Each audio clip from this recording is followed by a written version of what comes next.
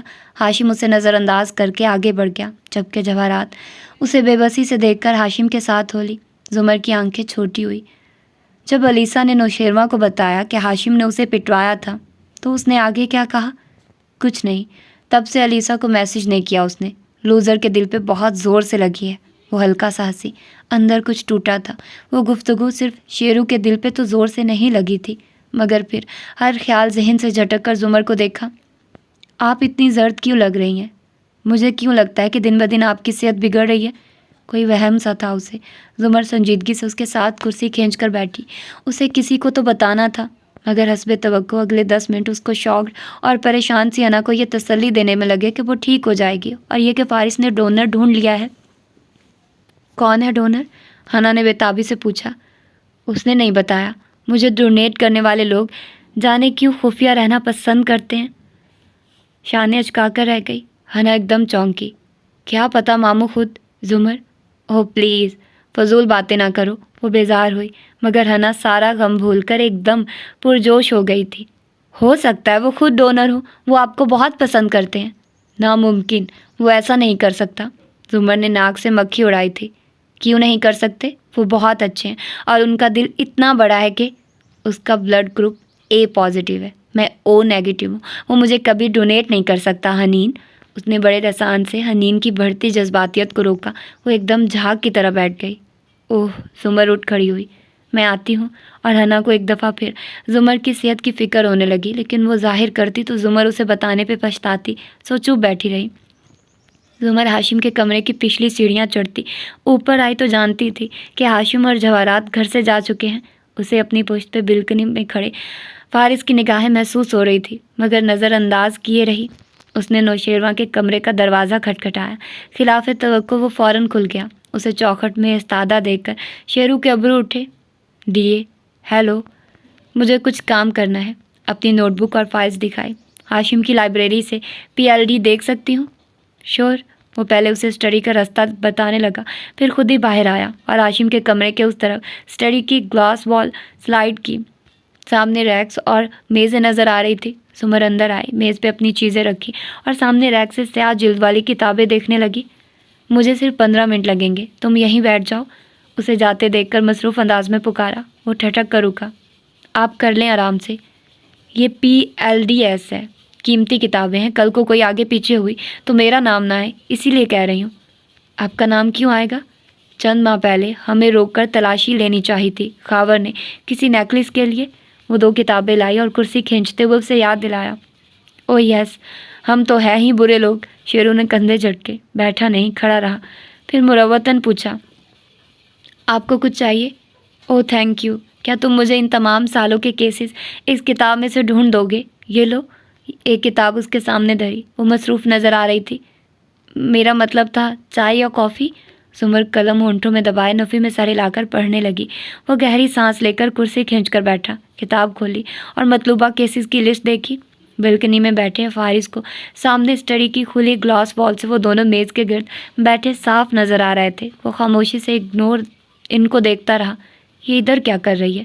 وہ اس کا دماغ پڑھنا چاہتا تھا مگر نہیں پڑھ پا رہا تھا۔ جانتا تھا کہ زمر کاردارز کی حقیقت سے واقف ہے اور وہ اب بے چین ہے کیونکہ اس کے خیال میں فارس پچھلے کئی ماہ سے کچھ نہیں کر رہا شادی کے لیے۔ ہاں، فارس غازی تو بیکار آدمی ہے نا؟ یہ کیا ہے؟ شیرو نے تھوڑی دیر بعد پوچھا۔ میں اپنے کلائنٹ کو سزا سے بچانا چاہتی ہوں۔ مرڈر کیس ہے، قتل اس کے چھوٹے بھائی نے کیا ہے، مگر باپ اور بھائی نے بڑے کو آگے کر دیا ہے۔ ایک فائل اسی مصروف انداز میں شیرو کے سامنے ڈالی۔ اس نے اچنبھے سے زمر کو دیکھا۔ مگر وہ بھائی نہ کردہ جرم کا اعتراف کیوں کر رہا ہے؟ کیونکہ اس کے باپ اور بھائی کا اس پہ بہت زور چلتا ہے۔ انہوں نے ساری زندگی اس کو اپنی محبت کی تسلیاں دے کر کبھی بڑا ہی نہیں ہونے دیا۔ کچھ پیرنٹس ایسے بھی کرتے ہیں، ایک بچے کو فوقیت دیتے ہیں اور دوسرے کو لاڈ پیار دکھا کر سلائے رکھتے ہیں۔ اس کے ذمہ کوئی اہم ذمہ داری نہیں ڈالتے، اس پہ بھروسہ نہیں کرتے، اس کو ہر وقت کنٹرول کرنا چاہتے ہیں۔ ایسے زندگی تباہ ہو جاتی ہے اس بچے کی۔ وہ زندگی میں جو غلط فیصلے کرتا ہے اس کی وجہ اس کے وہی ماں باپ اور بہن بھائی ہوتے ہیں۔ چند لمحے کے لیے شیرو کچھ بول نہ سکا۔ ہو سکتا ہے وہ اس کو محفوظ رکھنے کے لیے ایسا کرتے ہوں۔ وہ کتاب پہ خالی خالی سی نظریں جمائے آہستہ سے بولا تھا، مگر زمر نے اسی مصروف انداز میں صفحے پڑھتے ہوئے کہا، کسی کی حفاظت کرنے کے لیے اسے ہرٹ کیا جاتا ہے کیا؟ جھوٹ بولتے ہیں وہ لوگ جو کہتے ہیں کہ وہ یہ سب اپنے پیاروں کے لیے کر رہے ہیں۔ صرف اپنے مفاد کے لیے کیے جاتے ہیں برے کام، اپنے گناہ چھپانے کے لیے۔ نوشیروان نے سر اٹھا کر اسے دیکھا۔ وہ تیز تیز نوٹ پیڈ پہ کتاب سے دیکھ کر کچھ لکھتی جا رہی تھی۔ تو آپ اپنے کلائنٹ کو کیا کہتی ہیں؟ یہی کہ سٹینڈ لے، اپنے لیے کھڑا ہو، وہ کرے جو اس کا دل چاہتا ہے اور وہ کرے جو ان لوگوں کو نہیں پسند۔ پتہ ہے نوشیروان؟ سر اٹھا کر اس کو دیکھا اور سادگی سے بولی، تم نے کہا تم برے لوگ ہو، میں تمہیں بتاؤں، اب تو ہم بھی اچھے لوگ نہیں رہے، میں بھی وہ نہیں رہی، کیونکہ میں نے یہ سیکھا ہے کہ ٹیڑھے لوگوں کے ساتھ ٹیڑھے راستے اپنانے پڑتے ہیں، خیر اور شر کی درمیانی لکیر کو دھندلا کرنا پڑتا ہے۔ شیرو نے خاموشی سے سر ہلایا۔ وہ الجھا سا تھا۔ اب وہ اس سے مطلوبہ کیسز کا پوچھ رہی تھی۔ وہ سر جھٹک کر صفحے پلٹنے لگا۔ فارس غازی ابھی تک انہیں دیکھ رہا تھا۔ ہارون جب ڈرائنگ روم میں داخل ہوئے تو جواہرات سامنے اونچے صوفے پہ ٹانگ جما کر بیٹھی تھی، نک سک سے تیار، چہرے پہ مسکراہٹ سجائے۔ وہ ایئرنگ پہ مسلسل انگلی پھیر رہی تھی۔ ہاشم کارنر ٹیبل کے ساتھ کھڑا تھا اور سر جھکائے کانچ کی بوتل سے مشروب گلاس میں انڈیل رہا تھا۔ ان کی آہٹ پا کر اس نے سر اٹھایا اور مسکرا کر ہارون کو دیکھا، شام بخیر، اور واپس گلاس میں مایا انڈیلنے لگا۔ بنا اطلاع کے 2 کاردارز کی آمد انسان کی شام کو بخیر نہیں رہنے دیتی۔ مسکرا کر وہ ایک بازو صوفے کی پشت پہ پھیلا کر سامنے بیٹھے۔ یہ محض لفاظی ہے ہارون، ورنہ تم سچ میں کاردارز کو ہلکا لے رہے ہو۔ وہ ہارون پہ نظریں گویا گاڑے نخوت سے بولی تھی، ہماری ایسی مجال کہاں؟ کہو ہاشم، تم یقیناً اپنے مہمان کے متعلق بات کرنے آئے ہو۔ انہوں نے اطمینان سے اسے دیکھا۔ وہ 2 گلاس اٹھائے چلتا ہوا آیا اور پھر کوٹ کا بٹن کھولتے سامنے بیٹھ کر ٹانگ پہ ٹانگ جمائی۔ میں اپنے مہمان کے بارے میں بات کرنے نہیں آیا، میں تمہارے گارڈ کے بارے میں بات کرنے آیا ہوں۔ جواہرات کسی پلاسکٹ کی گڑیا کی طرح مسکراتے ہوئے ہارون پہ نظریں جمائے ہوئے تھی، البتہ انگلی مسلسل ایئرنگ پہ پھیر رہی تھی۔ میں نے جانچ پڑتال کی ہے، گارڈ سے سادی کی پہلے بھی لگتی تھی۔ اس رات دونوں کا جھگڑا ہو گیا اور سادی نے اس کو زہر دے دیا۔ زہر اس کے پاس کیسے آیا، میں معلوم کرنے کی کوشش کر رہا ہوں۔ میں نے بھی جانچ پڑتال کی ہے ہارون، اور چونکہ میں اندھا نہیں ہوں اس لیے دیکھ سکتا ہوں کہ جو گارڈ مرا ہے وہ دوپہر کی ڈیوٹی والا تھا۔ مجھے ایک گارڈ کی شکل حفظ ہے، ان کا بایو ڈیٹا ازبر ہے۔ دوپہر کی ڈیوٹی والا گارڈ رات کو ادھر کیا کر رہا تھا؟ یہ ایک معمہ ہے، اور اس معمے کے بارے میں 2 ممکنہ باتیں ہو سکتی ہیں۔ وہ بہت سکون سے کہہ رہا تھا۔ ہارون لب بھینچے سنجیدگی سے اسے سن رہے تھے۔ یا تو تم نہیں جانتے کہ اس کے ساتھ کیا ہوا، کیسے ہوا۔ اگر ایسا ہے تو بے فکر ہو جاؤ، کیونکہ میں نے اپنے آدمی لگا دیے ہیں اور وہ اس معاملے کی خال اور بال تک پہنچ جائیں گے، اور میں تمہیں بروقت اطلاع کر دوں گا کہ تمہارے لوگوں میں کتنی کالی بھیڑیں ہیں۔ دوسری بات یہ ہو سکتی ہے کہ تم ہر بات سے واقف ہو، تم نے ہی میرے مہمان کو مارنے کی کوشش کی ہے، اور اگر ایسا ہے تو تمہیں فکر کرنے کی ضرورت ہے، کیونکہ جس دن مجھے یہ علم ہوا کہ تم جانتے تھے اور تم نے مجھے دھوکہ دیا ہے، تو اس دن میں تمہارے ہر معاملے کو سنبھال لوں گا۔ ایک لفظ پہ زور دیا۔ ایک دوست کے گھر جا کر اس کو دھمکانا بالکل بھی مہذب نہیں ہے ہاشم۔ اوہ نہیں، اس نے مسکرا کر ناک سے مکھی اڑائی۔ میں دھمکانے تو نہیں آیا، میں تو اطلاع دینے آیا تھا۔ ہارون بھی چونکے اور جواہرات نے بھی بے اختیار گردن موڑ کر ہاشم کو دیکھا۔ کیسی اطلاع؟ میں اپنے قیدیوں کو شفٹ کر رہا ہوں، تمہارا سیف ہاؤس اب مجھے نہیں چاہیے، وہ وہاں غیر محفوظ ہیں۔ اگر تمہیں مجھ پہ اتنا بھی اعتبار نہیں تھا تو تمہیں ان کو میرے پاس رکھنا ہی نہیں چاہیے تھا، وہ بھی ٹھنڈے لہجے میں بولا۔ ہم اعتبار کی آواز سے ایک ساتھ کبھی بھی نہیں تھے، مفاد کی وجہ سے تھے۔ جس دن وہ ختم ہوا میں تمہیں پہچانوں گا بھی نہیں۔ کوٹ کا بٹن بند کرتا وہ اٹھ کھڑا ہوا۔ میں جمعے کو کولمبو میں ہوں گا، اپنی نگرانی میں اپنے قیدیوں کو وہاں سے لے جاؤں گا۔ تم بھول جاؤ کہ میں نے کبھی ان کو تمہارے حوالے کیا بھی تھا۔ ہاشم درست کہہ رہا ہے، وہ بھی اس کے ساتھ اٹھتے ہوئے بولی۔ اس کا ذہن تیزی سے لکیریں ملانے لگا تھا۔ ہم اپنے قیدی لے جا رہے ہیں کیونکہ تم ان کی حفاظت نہیں کر سکے۔ تم اپنے عملے کی کالی بھیڑیں تلاش کرو ہارون، یا ہم خود تلاش کر کے تمہیں آگاہ کر دیں گے۔ اور ہارون نے ہلکا سا مسکرا کر ان دونوں ماں بیٹوں کو دیکھا جو مضبوطی سے ایک دوسرے کے ساتھ کھڑے تھے۔ جواہرات کی آنکھوں میں صاف "میں تمہاری ناکامی کو کور کر رہی ہوں ہارون" والے تاثرات پنہاں تھے۔ ہارون ہلکا سا سر جھٹک کر اٹھے۔ تم مجھ سے پہلے سارے جواب تلاش کر لو گے ہاشم، میں انتظار کروں گا۔ وہ دونوں دروازے کی طرف بڑھے تو ہارون نے جھک کر گلاس اٹھاتے ہوئے کہا، افسوس کہ تم جمعے کو یہاں نہیں ہوگے۔ فارس غازی کی فیملی کو میں نے چائے پہ مدعو کیا ہے، میں بھی تو دیکھوں کون ہے یہ فارس غازی۔ مصروف سے انداز میں کہہ کر انہوں نے گلاس لبوں سے لگایا۔ وہ جو اتنی دیر ٹھنڈے مسکراتے چہرے کے ساتھ بیٹھا رہا تھا، اس حلق کو کڑوا کر دینے والے ذکر پہ ابرو تن گئے۔ جواہرات بھی چونکی تھی، مگر ابھی کچھ پوچھنا بیکار تھا۔ وہ تیز تیز باہر نکل گئے۔ نیا گھر کسی نے بھی نہیں دیکھا تھا، نہ فارس نے دکھانے کی پیشکش کی تھی۔ وہ بس یہی کہہ جا رہا تھا کہ جمعے کو ہم نے شفٹ ہونا ہے۔ انیکسی گویا بکھری پڑی تھی، ہر طرف گتے، کارٹن، بیگز، سامان کے ڈھیر۔ ندرت، حنین، حسینہ، زمر سب کاموں میں لگے تھے۔ حنین نے پیکنگ سے پہلے اپنے دوست گوگل بھائی جان سے چپکے سے بات کر لی تھی اور اب بڑے ہی سیانے انداز میں لاؤنج کے فرش پہ بیٹھی گتے کے کارٹن کو ڈکٹ ٹیپ سے بند کرتی کہہ رہی تھی، حسینہ نازک کراکری کو بیڈ شیٹس میں لپیٹ کر کارٹن میں رکھو، کپس کو دوسرے صاف جرابوں میں لپیٹو، ایک تیر سے دو شکار، اور ایک جیسی چیزیں ایک ساتھ رکھو۔ ہر کارٹن کے اوپر اس کا ٹیگ لگا ہونا چاہیے کہ اس میں کیا ہے۔ اور سنو، یہ ٹیگ ہم نے کارٹن کے اوپری طرف نہیں لگانے، سائڈ پہ لگانے ہیں۔ وہ کیوں حنین باجی؟ کیونکہ جب شفٹنگ ہوتی ہے تو کارٹن ایک دوسرے کے اوپر رکھ کے ڈھیر لگا دیا جاتا ہے۔ اب ٹیگ پڑھنے کے لیے ہم کارٹن ہٹا ہٹا کر دیکھیں گے کیا؟ اس لیے سائڈ پہ ٹیگ لگا ہو تو ہم آسانی سے پڑھ لیں گے اور صرف وہیں کارٹن نکالیں گے۔ اور حسینہ واقعی اس سے متاثر ہو رہی تھی۔ حنا کا خبر نامہ بھی جاری تھا۔ ہر شخص اپنا ایک چھوٹا بیگ بنائے گا جس میں اس کا ٹوتھ برش، تولیہ، ایک جوڑا وغیرہ ہوں گے۔ وہاں جا کر اتنے تھکے ہوں گے ہم کہ کہاں پورا سامان کھول کر چیزیں ڈھونڈیں گے۔ سو پہلے دن رات کا الگ سامان سب کے پاس ہونا چاہیے، وہ اونچی آواز میں کہہ رہی تھی۔ ندرت برتن پیک کرتے ہوئے بار بار اسے ایک گھوری سے نوازتی اور طنز کرتی، شکر ہے تمہیں بھی کچھ پتہ چل گیا ہے۔ یہ الگ بات ہے کہ اندر سے وہ بہت خوش تھی، لیکن ابھی ماؤں کی وہ قسم پیدا نہیں ہوئی جو غیر شادی شدہ بیٹیوں کی تعریف ہر وقت ان کے منہ پہ کرے۔ اور حنین نے پہلی دفعہ محسوس کیا تھا کہ اسے اس گھر کو چھوڑنے کا غم ہاشم کی ہمسائیگی چھوڑنے سے زیادہ تھا۔ اتنا دل لگا کر اس گھر کو صاف کیا تھا، اب چھوڑ دیں؟ ماموں بھی نہ، ایک شکوہ کنہ نظر اوپر ڈالی جہاں سے فارس سیڑھیاں اترتا آ رہا تھا، منہ میں کچھ چباتے ہوئے۔ وہ سویٹر اور جینس میں ملبوس تیار لگ رہا تھا۔ زمر جو صوفے پہ بیٹھی ایک کارٹن پیک کر رہی تھی، نظر اٹھا کر پہلے اسے دیکھا اور پھر حسینہ کو ذرا سا اشارہ کیا، چائے؟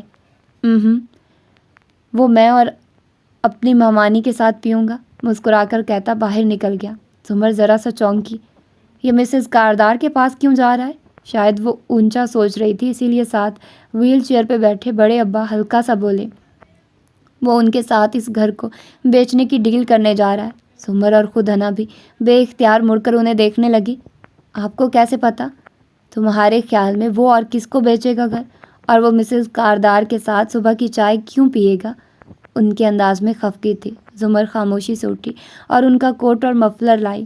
ٹوپی وہ اوڑے ہوئے تھی، اس نے ان کو کوٹ پہنایا، مفلر لپیٹا اور ویل چیئر باہر لے آئی۔ ہمیں بات کرنی ہے ابا، سو واک پہ چلتے ہیں۔ میں واک کروں گی اور آپ بات؟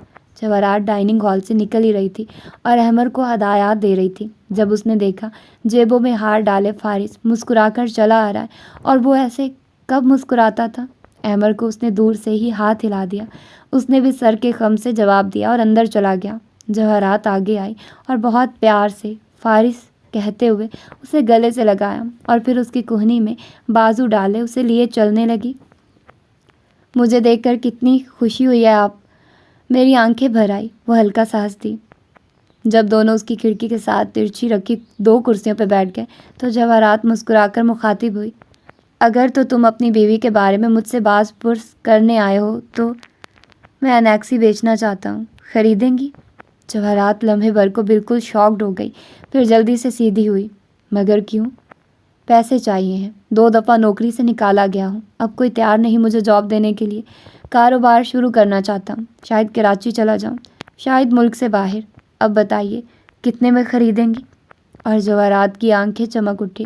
وہ ان کی زندگی سے جا رہا تھا، دور، بہت دور، اور وہ گھر جو اس کی ضد تھا وہ اب اس کو ملنے والا تھا۔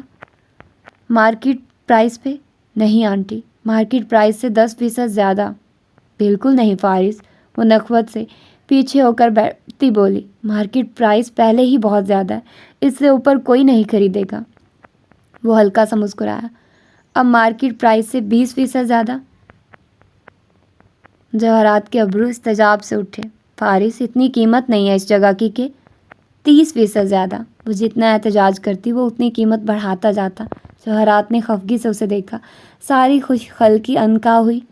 اور اگر میں خریدوں ہی نہ، ہماری 4 دیواری کے اندر کی عمارت تم کسی اور کو تو نہیں بیچ سکتے؟ میں جس کو بیچوں گا وہ کوئی فقیر نہیں ہوگا، آپ جیسا دولت مند اور شان و شوکت رکھنے والا ہوگا۔ آپ کا کوئی دشمن بھی ہو سکتا ہے، اور دشمنوں کو جائیداد کے تنازعات شروع کرنے میں بہت مزہ آتا ہے۔ وہ مجھ سے دگنی قیمت پہ خریدنے کو تیار ہو جائیں گے، سو مارکیٹ پرائس سے 30% زیادہ۔ مسز کاردار، اس کا انداز حتمی تھا۔ وہ چند لمحے چپ بیٹھی اسے گھورتی رہی۔ یہ گھر تو وہ دگنی قیمت پہ بھی خریدنے کو تیار تھی، سو ہاتھ مسافے کے لیے بڑھایا۔ 25% زیادہ، اور یہ فائنل بات ہے، اب بڑھا کر مجھے غصہ مت دلانا۔ کانٹریکٹ بنوائیے اور مجھے دیں، اور آج رات تک میرے اکاؤنٹ میں ساری رقم ٹرانسفر کروا دیں۔ یہ گھر آپ کا ہے اب۔ ہاتھ ملائے بغیر وہ اٹھ کھڑا ہوا اور دروازے کی طرف بڑھ گیا۔ نہ اس نے چائے مانگی، نہ جواہرات نے پلائی۔ دور دھندلکے میں فارس نے دیکھا کہ زمر ابا کی وہیل چیئر دھکیلتی جاتی دکھائی دے رہی تھی۔ وہ یہاں سے ان کی گفتگو نہیں سن سکتا تھا، لیکن اگر تم دھند کو چیرتے ہوئے ان تک پہنچو تو دیکھ سکتے ہو کہ زمر کے وہیل چیئر پکڑے ہاتھ جم رہے تھے، ناک بھی گلابی پڑ رہی تھی، ٹوپی سے نکل کر کندھوں پہ گرے گھنگریالے بال ہوا میں اڑ رہے تھے۔ واک کا آئیڈیا بہت برا تھا ابا، میں برف ہو رہی ہوں۔ تم عرصہ پہلے برف ہو گئی تھی، شاید تمہیں خود بھی اندازہ نہیں ہے۔ وہ خفا تھے۔ وہ دونوں ہاتھ رگڑتی ان کے سامنے آ بیٹھی، پنجوں کے بل وہیں گھاس پہ دھند میں ڈوبے اونچے درخت ارد گرد خاموشی سے اس کو دیکھ رہے تھے۔ اس کی بھوری آنکھوں میں خفگی مگر تکان تھی۔ مجھے پتہ ہے وہ بے گناہ ہے، یہ بھی کہ وہ اچھا ہے، اور یہ بھی کہ میرا خیال رکھے گا، لیکن میں اس کو ڈیزرو نہیں کرتی۔ میرے پاس اس کو دینے کے لیے کچھ بھی نہیں ہے۔ میں اس کے لیے برف کی بن جاتی ہوں، اور میں پگھلنا نہیں چاہتی۔ تو کیا تم اس کو بھی برف کا بنانا چاہتی ہو؟ اور اس فکرے پہ تو وہ اس ٹھنڈ میں بھی اندر تک جل گئی۔ ابا، شکایت سی ابھری بھوری آنکھوں میں، تم شادی کے لیے بھی ایسی ہو گئی تھی۔ تم ہر وقت جمع تفریق کرتی رہتی ہو، خود سے باتیں فرض کر کے ان کو ذہن میں بڑھا چڑھا دیتی ہو، لیکن سچی محبت سے کیے گئے کام جمے ہوئے دل کو پگھلا دیتے ہیں، اور کچھ لوگ اس قابل ہوتے ہیں کہ ان کے لیے پگھلا جائے۔ حنین کو اب بھی امید تھی کہ اس فلیش میں رکھی فروزن سے شاید ہاشم کی فائلز نکل آئیں، سو جس وقت وہ پیکنگ نہ کر رہی ہوتی، اونچی آواز میں اولت کے ساتھ گنگنا رہی ہوتی، ابا بھی سارا دن وہیں سنتے تھے، اسی لیے بگڑتے جا رہے تھے۔ مگر کیسے پگھلوں میں؟ اس نے ہار مان لی تھی۔ نگاہیں دور انیکسی کی طرف جاتے فارس پہ جمی تھی، جو دھند میں دھندلا نظر آ رہا تھا۔ یہ فریزر کیسے پگھلایا جاتا ہے؟ کیسے اس کا سوئچ نکال دیا جاتا ہے؟ اس کی پرانی زندگی سے سارا رابطہ منقطع کر دیا جاتا ہے، تاکہ اس کو ماضی کی توانائی، پرانی یادیں کچھ بھی نہ مل سکے، اور پھر اس کا دروازہ کھول دیا جاتا ہے۔ محبت کھلا دروازہ ہوتی ہے زمر، تازہ ہوا کو آنے دو، دروازہ کھول دو۔ اس نے یہ اور یہ کیا، میں نے یہ کیا، یہ سب کچھ بھول کر چند لمحوں کے لیے، پھر ساری برف خود بخود پگھل جائے گی۔ وہ سنتی رہی، پھر تکان سے مسکرائی اور اٹھ کھڑی ہوئی۔ ابا کی بات مکمل ہوئی، اور اس کی واپسی کا سفر خاموشی سے کٹا۔ ابا نے پھر کچھ نہیں کہا۔ وہ کہہ کر چھوڑ دیا کرتے تھے، پیچھے پڑ جانا اور بار بار دہرانا اولاد کو ڈھیٹ بناتا ہے، اور ابا ایسا نہیں چاہتے تھے۔ اور یہ تھا اس کا فرسٹ پارٹ۔ ہوپ سو کہ آپ لوگوں کو پسند آئے گا اور آیا ہوگا۔ تو ملتے ہیں اس کے سیکنڈ پارٹ میں۔ اپنا ڈھیر سارا خیال رکھیے گا، اور میں پھر کہہ رہی ہوں کہ آپ میرے چینل کو سبسکرائب کر دیں، جو نیچے میں نے آپ لوگوں کو لنک دیا ہے، تاکہ اس پر میں اگلی ایپیسوڈز آپ لوگوں کو ریکارڈ کر کے سناؤں۔ تو پھر ملتے ہیں انشاءاللہ 40ویں ایپیسوڈ میں اس چینل پر۔ اللہ حافظ۔